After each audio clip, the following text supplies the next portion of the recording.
Hello, I hope you're having a good morning with the sun shining. I have some rose clay oatmeal to cut. I have added one thing that I haven't usually added in the past. I've been reading about butterfly pea flower. It's really a pretty color of powder. But anyway, it adds some dimension to the soap.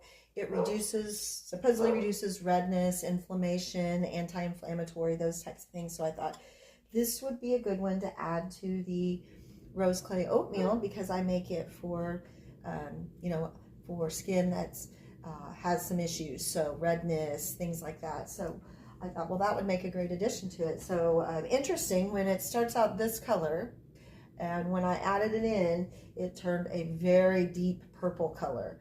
And then after that, it turned a deep brown. And I thought, oh, I've probably just made the ugliest bar I have ever made. But it turned out kind of just an off-white. And this has oatmeal in it, so you can see the specks. But it looked like it blended in really nicely. So we'll see how this cut goes.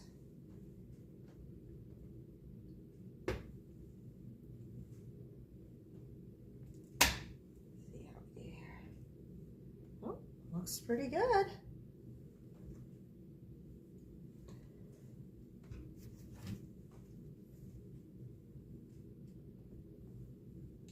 The rose clay is always a nice addition. Oh yeah, you can see definite swirl in there. A little bit, still a little bit tan colored.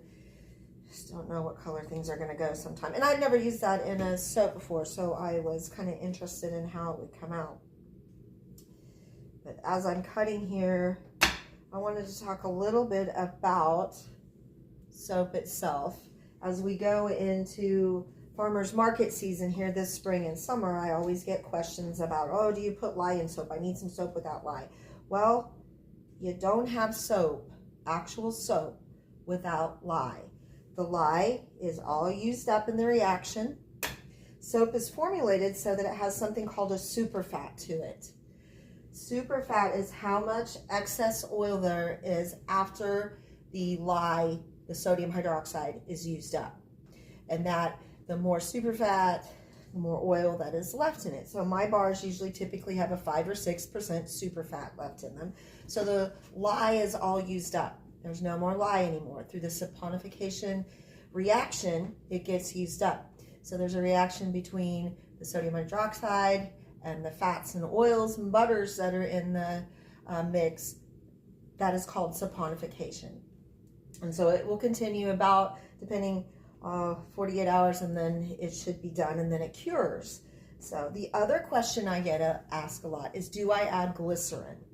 Glycerin is a natural byproduct of the saponification reaction. Sometimes you can actually see little rivers of it through the soap.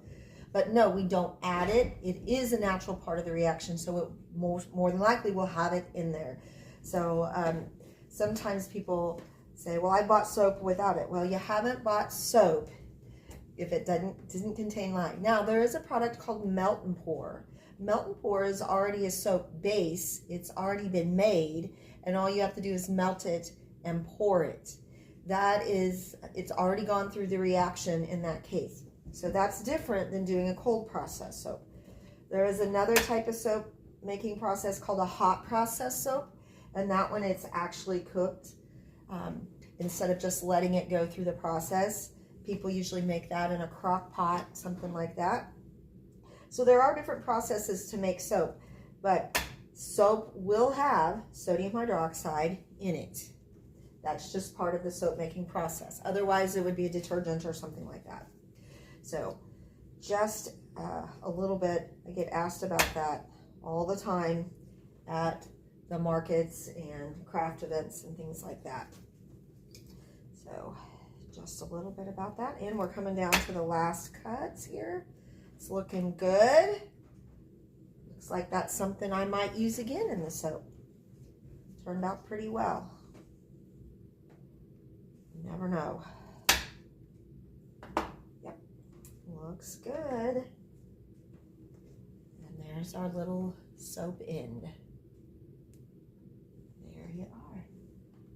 All right, so if you have any questions about soap, Drop them in the comments and I'll get back to you. I just about forgot I had another loaf to cut. I'm trying to get caught up here. This one is also a rose clay bar. It's mainly just a body bar, nothing special about it. I just do love the rose clay in there as well as oatmeal. It's one of my favorite ones in the shower. I always have some kind of oatmeal soap in the shower. And I just did a little hanger swirl in there. And it accelerated a little bit on me this time. Not quite sure why. Same old, same old. That soap does what soap does. So I had to kind of rush it. It was really thick when I did put the hanger in it and started swirling it. But it did make some nice patterns, so we'll go with that.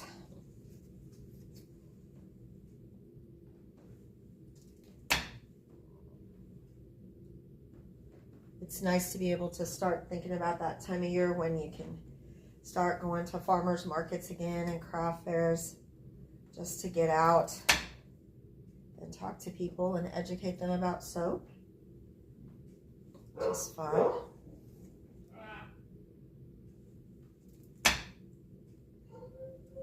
Yeah, that one made it pretty. I don't know if you can see the swirl in there or not. My lighting's not great up here in the loft.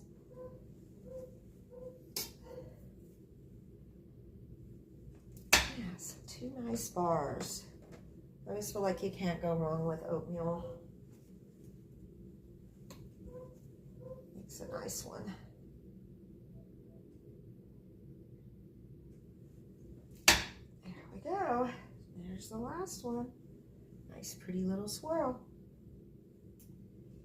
Okay, I hope you all have a great start to your week.